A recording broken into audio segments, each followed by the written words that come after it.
അഖിൽ, ഇവിടെ കോൺഗ്രസ് പ്രതിനിധി സൂചിപ്പിക്കുകയുണ്ടായി ചില പേരുകൾ. അതിന് ശ്രീ ജലീൽ LDF പ്രതിനിധി ചില മറുപടിയും പറഞ്ഞു. ഇവിടെ സ്വാഭാവികമായും നമുക്ക് മുന്നിൽ വരുന്ന ചോദ്യം, നാളെ സഭയിൽ രാഹുൽ ഹാജരായാൽ നിലവിലെ അവസ്ഥയിൽ അതിന് പിന്തുണ നൽകുന്ന ഒരു നിലപാട് തന്നെയായിരിക്കാം CPM സ്വീകരിക്കുക, ഇടതുപക്ഷം സ്വീകരിക്കുക. കാരണം ഇവർ ഈ ഒരു വിഷയത്തിൽ രണ്ടുപേരും പരസ്പര സഹകരണമാണല്ലോ. അതുകൊണ്ട് ഒരു ഒത്തുതീർപ്പ് രാഷ്ട്രീയമാണ് ഇവിടെ കാണുന്നത്, അല്ലേ? BJP ആ രീതിയിലുള്ള നിലപാട് തന്നെയാണോ വ്യക്തമാക്കുന്നത്? തീർച്ചയായിട്ടും ഇവിടെ രണ്ട് കോൺഗ്രസിന്റെയും LDFന്റെയും പ്രതിനിധികൾ പറയുന്നത് നമ്മൾ ശ്രദ്ധിച്ചു. കൃത്യമായിട്ടും അവർ രണ്ടുപേരും ഒരേ നിലപാടിലാണ് പൊയ്ക്കൊണ്ടിരിക്കുന്നത്. കാരണം അവർക്ക് രണ്ടുപേരും അങ്ങോട്ടും ഇങ്ങോട്ടും സഹായിച്ചുകൊണ്ടിരിക്കുന്നു എന്നുള്ളതിന് വ്യക്തമായ തെളിവാണ്. കാരണം നിയമസഭയിൽ ഇത്തരത്തിൽ ഒരു ഗുരുതരമായ വിഷയം ഉണ്ടാക്കിയ ഒരു വ്യക്തി MLA ആയിട്ടിരിക്കുന്നു. ആ MLA വരുമ്പോൾ LDF മുകേഷിനൊപ്പം ഞാൻ നേരത്തെ സൂചിപ്പിച്ച പോലെ സർട്ടിഫിക്കറ്റ് ഉള്ള ഒരു കസേര, പ്രത്യേക ബ്ലോക്കിൽ ഒരു പ്രത്യേക കസേര കൊടുത്തുകൊണ്ട് അദ്ദേഹത്തെ സ്വീകരിക്കാൻ വേണ്ടിയിട്ടാണ് LDF പിണറായി വിജയന്റെ സർക്കാർ തയ്യാറാകുന്നത് എന്നുള്ളത് വളരെ വ്യക്തമാണ്. ഈ രണ്ടു കൂട്ടരും ഒരേ നാണയത്തിന്റെ രണ്ടു വശങ്ങളാണ് ഈ വിഷയത്തിൽ. ഇവർക്ക് രണ്ടുപേർക്കും ഈ പറയാനുള്ള വ്യക്തികളെ കുറിച്ച് ഇവർ പറഞ്ഞു. ഇപ്പൊ മുകേഷിന്റെ കാര്യം പറഞ്ഞപ്പോഴും, കടകംപള്ളിയുടെ കാര്യം പറഞ്ഞപ്പോഴും, ശശീന്ദ്രന്റെ കാര്യം പറഞ്ഞപ്പോഴും ഒക്കെ ഇപ്പൊ മുകേഷിന് ഒരു സാധാരണക്കാരന് സാധിക്കുമോ LDFന്റെ പ്രതിനിധി ഇങ്ങനെ ജില്ലാ കോടതിയിലും ഹൈക്കോടതിയിലും സുപ്രീം കോടതിയിലൊക്കെ പോയിട്ട് പതുക്കെ പോലീസിന്റെ അറസ്റ്റ് ഒന്നും ഇല്ലാതെ ഈ വീട്ടിലൊക്കെ കഴിഞ്ഞ് പൊതുസമൂഹത്തിലൊക്കെ ഇറങ്ങി നടന്ന് കല്യാണമൊക്കെ കൂടി ഓണാഘോഷത്തിൽ പാട്ടൊക്കെ പാടി ഇങ്ങനെ ആഹ്ലാദിച്ച് നടക്കാൻ ഏതെങ്കിലും ഒരു സാധാരണ പൗരന് ഈ നാട്ടിൽ സാധിക്കുമോ? കേരളത്തിൽ സാധിക്കുമോ? കേരളത്തിൽ പിണറായി വിജയന്റെ പോലീസ് സമ്മതിക്കുമോ? എന്തുകൊണ്ടാണ് മുകേഷിന് മാത്രം ആ പ്രിവിലേജ് കൊടുത്തത് ആരാണ്? ആ പ്രിവിലേജ് കൊടുക്കുന്നത് ആരാണ്? അപ്പോ ഇടതുപക്ഷവും വലതുപക്ഷവും ഒരേ നാണയത്തിന്റെ ഇരുവശങ്ങളാണ്. ഇവിടെ കോൺഗ്രസിന്റെ പ്രതിനിധി പറഞ്ഞു, എന്താണ് പാലക്കാട് UDFന്റെ പാനലിൽ നിന്നുകൊണ്ട് UDFന്റെ വിജയമാണ്, കോൺഗ്രസിന്റെ വിജയമാണ്. നിങ്ങൾ ആരെയാണ് ജയിപ്പിച്ചത്? നിങ്ങൾ ആരെയാണ് ജയിപ്പിച്ചത്? പ്രതിമയാണോ അവിടെയുള്ളത്? പാലക്കാട് ജനങ്ങൾ ജയിപ്പിച്ച ഒരു പ്രതിമയാണോ? പാലക്കാട് ജനങ്ങൾ ജയിപ്പിച്ചത് രാഹുൽ മാങ്കൂട്ടം എന്ന് പറയുന്ന യൂത്ത് കോൺഗ്രസിന്റെ സംസ്ഥാന അധ്യക്ഷൻ, കോൺഗ്രസിന്റെ പ്രതിനിധി, കോൺഗ്രസിന്റെ പ്രവർത്തകൻ. ആ കോൺഗ്രസുകാര് ആർക്കു വേണ്ടിയാണ് വോട്ട് ചെയ്തത്? ഈ കോൺഗ്രസുകാർ ജയിപ്പിച്ച, അല്ലെങ്കിൽ കോൺഗ്രസ് ജയിച്ചു എന്ന് പറയുന്ന, UDF ജയിച്ചു എന്ന് പറയുന്ന MLA പാലക്കാട്ടെ ജനങ്ങളെ അഭിസംബോധന ചെയ്യുന്നത്, അല്ലെങ്കിൽ അവരെ നേരിടുന്നത് ആരുടെ ബാനറിൽ നിന്നുകൊണ്ടാണ്? ആരാണ് അയാൾക്ക് തണലൊരുക്കുന്നത്?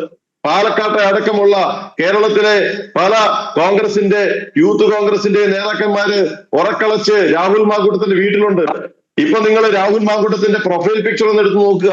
ആ പ്രൊഫൈൽ പിക്ചറിൽ ഇപ്പോഴും കിടക്കുന്നത് കേരള പ്രദേശ് കോൺഗ്രസ് കമ്മിറ്റി എന്നാണ്. കേരള പ്രദേശ് കോൺഗ്രസ് കമ്മിറ്റി എന്നാണ്.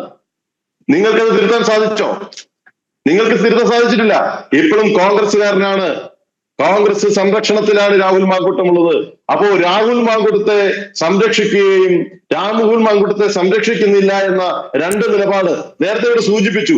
സഹായിച്ചു എന്ന് പറയുന്നതും അതോടൊപ്പം തന്നെ രാഷ്ട്രീയമായി തകർക്കാൻ ശ്രമിച്ചു എന്ന് പറയുന്ന VD സതീശനെതിരെ വരുന്ന ആരോപണങ്ങളാണെന്ന് പറയുന്നു. അത് ഞങ്ങളല്ല പറയുന്നത്. ഞങ്ങളല്ല പറയുന്നത്.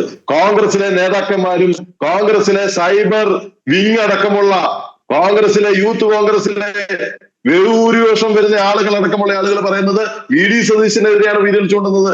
VD സതീശൻ സഹായിച്ചു എന്ന് പൊതുസമൂഹവും കോൺഗ്രസിലെ ആളുകളും പറയുമ്പോൾ കോൺഗ്രസിൽ തൊണ്ടയുള്ള ആളുകളാണ് പറയുന്നത് രാഹുൽ മാങ്കൂട്ടത്തിന്റെ രാഷ്ട്രീയ ജീവിതം തകർക്കാൻ ശ്രമിക്കുന്നതും VD സതീശനാന്ന് പറയുന്നത്. നിങ്ങളുടെ ഉള്ളിലെ ആഭ്യന്തര കലാപമാണ്. നിങ്ങൾക്കുള്ളിൽ ആശയക്കുഴപ്പമുണ്ട്. നിങ്ങൾ രാഹുൽ മാങ്കൂട്ടത്തിനെ നാളെ നിയമസഭയിൽ കൊണ്ടുവരും എന്ന് പിണറായി വിജയനും LDFനും കൃത്യമായിട്ട് അറിയാം. അങ്ങനെ കൊണ്ടുവന്നാൽ രാഹുൽ മാങ്കൂട്ടത്തെ രണ്ട് കൈ നീട്ടി സ്വീകരിക്കുന്ന നിലപാടിലേക്ക്, സ്ത്രീ വിരുദ്ധ നിലപാടിലേക്ക് കമ്മ്യൂണിസ്റ്റ് പാർട്ടി മാറും. ആ സ്ത്രീ വിരുദ്ധ നിലപാട് തന്നെയാണ് കോൺഗ്രസിന്റെയും കമ്മ്യൂണിസ്റ്റ് പാർട്ടിയുടെയും മുഖമുദ്ര എന്ന് നമുക്ക് നേരിൽ കാണാൻ മനസ്സിലാക്കും. അത് പൊതുസമൂഹം ചർച്ച ചെയ്യും. കേരളത്തിലെ പല വിഷയങ്ങളും നാളെ ചർച്ച ചെയ്യാതിരിക്കുമ്പോൾ ഇന്ന് ഇവിടെ സൂചിപ്പിച്ചു, LDFന്റെ പ്രതിനിധി സൂചിപ്പിച്ചു, പല വിഷയങ്ങളും ചർച്ച ചെയ്യാനുണ്ട്. എന്തുകൊണ്ടാണ് മുഖ്യമന്ത്രി മൗനം വെടിയാത്തത്? ഈ പോലീസ് അക്രമത്തിൽ പോലീസിന്റെ ഉദ്യോഗസ്ഥർ എന്തുകൊണ്ടാണ് അതിന് മറുപടി പറയാത്തത്? ആഭ്യന്തര വകുപ്പ് ആരാ കൈകാര്യം ചെയ്യുന്നത്? ആഭ്യന്തര വകുപ്പ് മന്ത്രി ഈ വിഷയത്തിൽ കാര്യങ്ങൾ പറയണ്ടേ? സമഗ്ര വികസനം എന്നാണ് LDFന്റെ പ്രതിനിധി പറഞ്ഞത്. എവിടെയാണ് സമഗ്ര വികസനം? സാധാരണക്കാരന് കഞ്ഞി കുടിച്ചു കിടക്കാൻ പറ്റാത്ത തൊഴിലില്ലായ്മ, അതോടൊപ്പം തന്നെ വിലക്കയറ്റം, രാജ്യവർദ്ധനവ്, ഇവിടെ ജീവിക്കാൻ പറ്റാത്ത സാഹചര്യം ഉണ്ടായിരിക്കുന്നു. കോവിഡ് കഴിഞ്ഞു നിങ്ങൾ കൊടുത്ത പാക്കേജ് എന്താണ്? ഇവിടുത്തെ സാധാരണക്കാരന് വേണ്ടി നിങ്ങൾ കൊടുത്ത പാക്കേജ് എന്താണ്?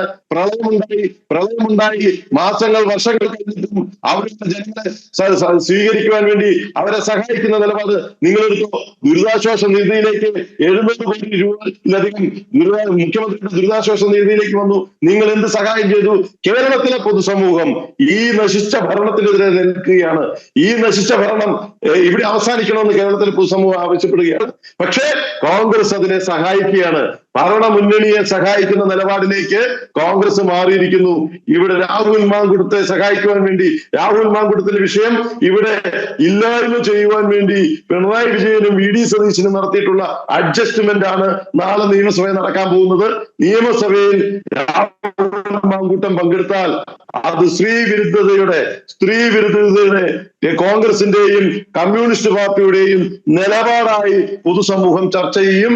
പൊതുസമൂഹം അങ്ങനെയായിരിക്കും അത്തരത്തിലുള്ള ഒരു വിലയിരുത്തൽ തന്നെ ഉണ്ടാവുക.